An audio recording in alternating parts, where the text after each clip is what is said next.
Welcome to my channel. I am Adam Clarke. Today we'll be looking at arguably the greatest philosopher of all time. Socrates certainly has a claim to this title, among others obviously. However, in this talk I'm going to argue why Socrates was wrong, at least in one instance, specifically in his defence of the state in the Crito dialogue. I assume here that you'll know the story of Socrates. Even if you don't, there are many good videos on his life and times. I may eventually do my own video on his life too, but it suffices to say here that Socrates was a kind of intellectual malcontent who lived in Athens during its golden age. I think he described himself along the lines of a gnat, or like an insect that's stinging the horse of the state. And that's how he's self-described. He lived from around 470 to 399 BC.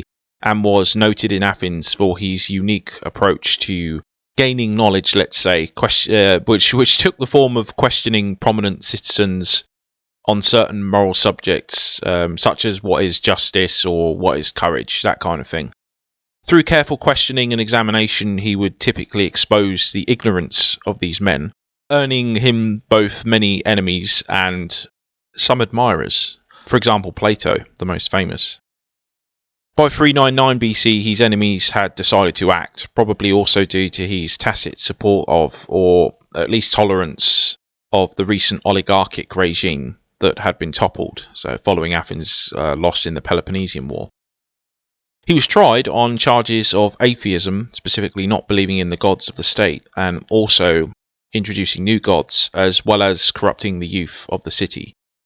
Having been convicted and then sentenced to death, a scene immortalised in both Plato's Apology and also by Xenophon, Socrates was held in confinement and visited by his friend and contemporary Crito, who actually gives his name to another of Plato's dialogues.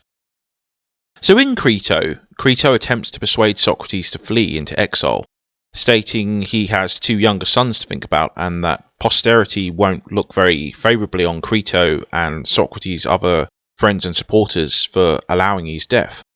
He also reassures his friend that money isn't a problem and that he actually has friends in Thessaly who would take him in. Socrates essentially replies with one of the earliest defences of the state's legitimacy, with what modern observers would recognise as a form of social contract theory. He argues that even if the state was wrong in convicting him and sentencing him to death, he still has no right to defy it, given his implicit acceptance of its authority. The old philosopher basically argues that the evil of the state's actions against him are outweighed by the evil of his defiance of its laws. He equates defiance of the state and its laws with destroying it. So he goes further, the logic being if he can flout its rules and punishments whilst also supposedly accepting its benefits, then it exposes him as immoral. Socrates does elaborate on this. He does imagine a back and forth conversation with the state in which he is the one being examined on the morality of potential escape. The state educated him, rewarded him, enabled his marriage, he claims, and claims ownership of and creation of him even.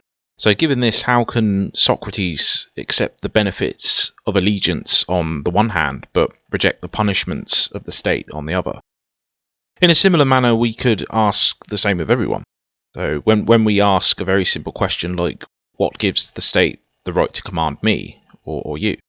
One common answer is that the state derives this from an implied consent. So implied, of course, as no assembly was ever assembled in which I was asked for my consent.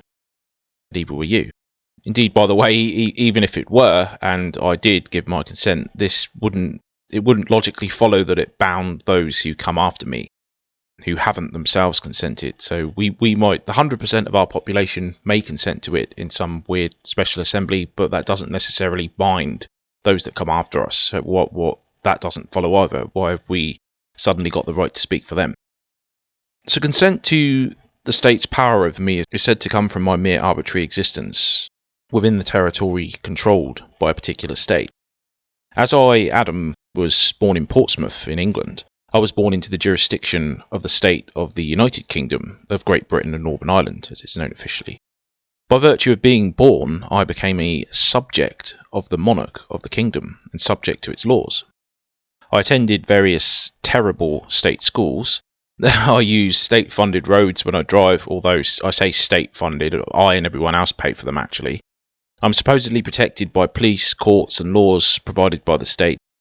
That I exist and have lived in this particular place and under this particular state is therefore reason enough for my submission to it. That's why I should obey it. But why should I obey the state?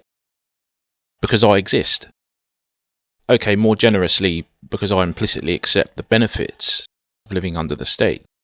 If I accept the good I get from living in my home, then by implication I accept the potential bad I receive from it too, just like Socrates with Athens. I'm not so sure though. So variations of this theory have been repeated over the centuries, with Locke, Hobbes and Rousseau all advocating for such positions. However, the terminology has always troubled thinkers, even modern ones such as Michael Hume and, of course, lesser minds like myself. A contract is simply a rubbish way of describing this arrangement, though even arrangement implies some mutual awareness and consent.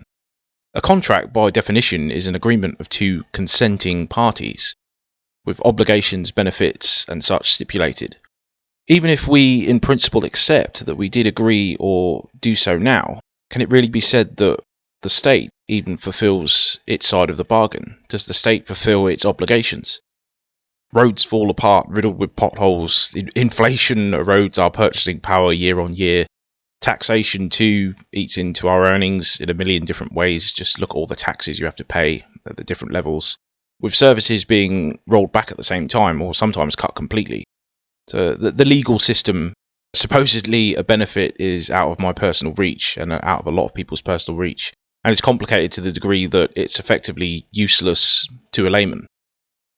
Crime is endemic, and if I am burgled or assaulted, at least in this country, anecdotally you hear stories all the time, I'll likely just be given a crime number, asked if I have insurance, and if I do, I'll get patted on the back, so I don't get any justice. I don't need to know the answer. I mean, I don't know you. We'll probably never meet, so it doesn't matter to me. But ask yourself this: do you really feel the government, who currently embodies the state, is fulfilling all the implied obligations it has towards you?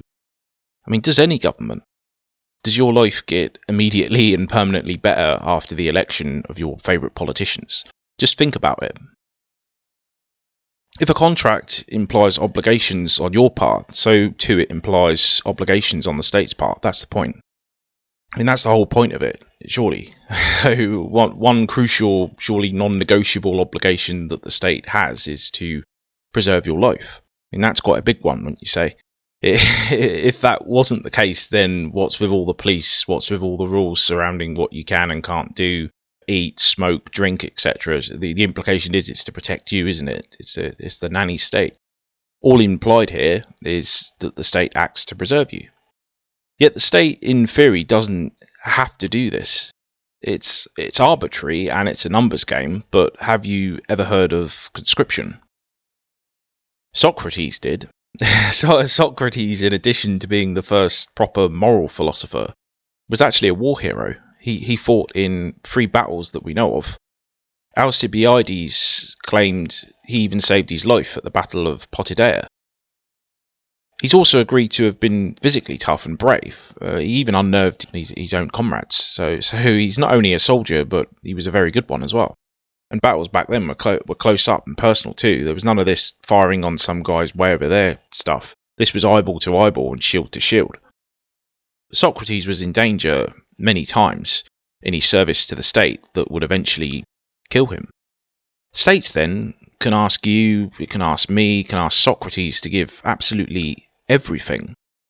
It can ask you to give your very life, but has little to no obligation back if it so decides. What are you going to do? To defy that state, according to Socrates, is to rebel against our master, or even a father. Should we accept this, though? Socrates himself, in Apology, argues even after his condemnation by the jury of 500 citizens that they're still wrong, and that the state is wrong.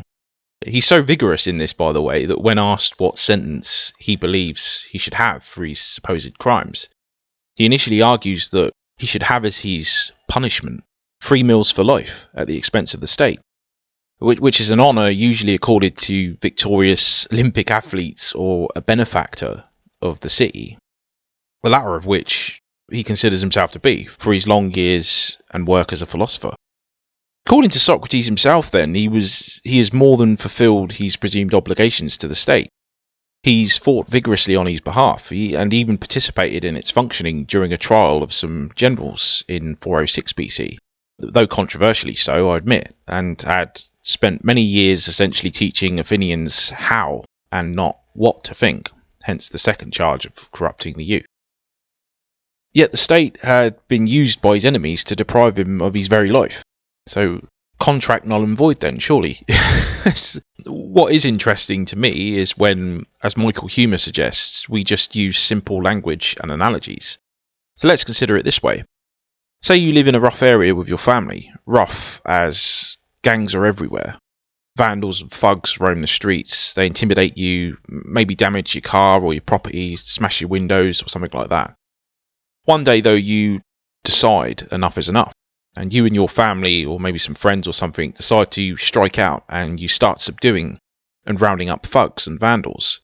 And you lock them up in a room in your house. And you keep them there. You feed them, you don't hurt them or anything like that. But they're no longer committing crimes. You've removed them from that society. You've effectively created a private prison.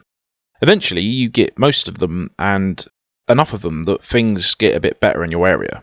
Crime starts to go down. You then start knocking the doors of your neighbours, and you say to them that it was you and your group who cleared up the crime. But now you want a payment for that service. The neighbour looks at you a bit funny, but notices your hand resting on a gun at your side.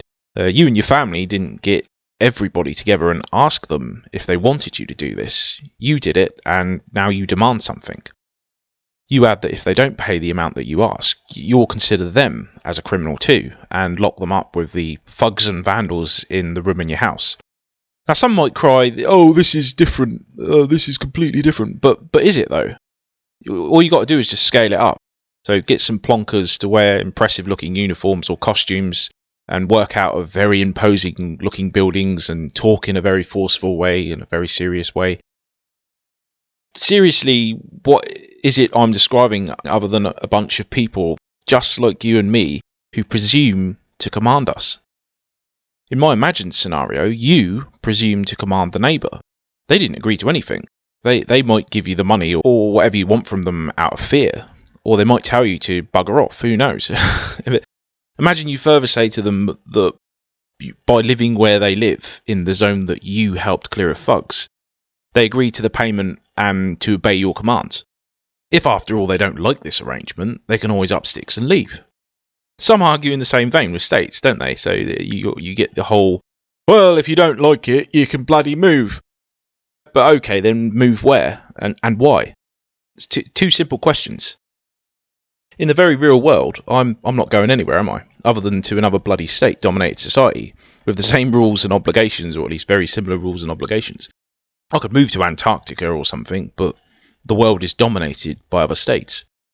Socrates, by the way, considered this problem too, admitting that it was distinctly possible that people in other areas might get a bit annoyed at his exposing of their knowledge as nonsense too, just as much as the influential in Athens had, and similarly used their state to persecute him in other places too. The second question is just why? We seem to have the cart before the horse here, so why are we, the neighbour, and Socrates obligated to move anywhere? It's not very clear at all how we logically get to this, other than because my gun says so, or because my enforcers in funny costumes say so. Don't we need an answer to our questions before any action based on that very answer is taken? Why am I paying this particular guy anything, even if he did do something? Why am I paying the state, or more specifically the men and women claiming to act with state power, anything? Why not actually make an agreement with professionals to clear up the neighbourhood? Why not do it myself? Or form a militia or a local voluntary police to patrol the area? Why is subservience to you, in our little dystopic example, the only option? Why not pay into a communal fund voluntarily and local to you to pay for security, or for road maintenance, or for any manner of things, by the way? Why can't companies provide health insurance as per your job contract? Why can't courts be private? Why is money monopolised? We've got Bitcoin. It's worth more than gold. These are important questions with no obvious answers. The answers we usually lazily receive are a variation of, well, you agreed to it, kind of, but not really. Or it's just the way it's always been, or definitively because we say so. And that was it for poor old Socrates. Crito tried to convince him to escape, but he just refused. Ironically, he became a victim of his internal examination, of a method he had used so often on many others. So, just before I depart, let's think about this. A man who fought for his state, even served as part of the state faithfully, who spent many decades questioning some of the most powerful men in Athens on basic and fundamental questions about how we ought to live. What is justice? What is courage? What is love? And exposed ignorance to make way for true knowledge, at least as he saw it, was put to death by some of those fellow citizens using the state, basically for the terrible crime of exposing their stupidity. So was Socrates wrong in this respect? I'll leave such judgments to you. Thanks for your kind attention, and I shall see you in the next one. This is Adam, signing off.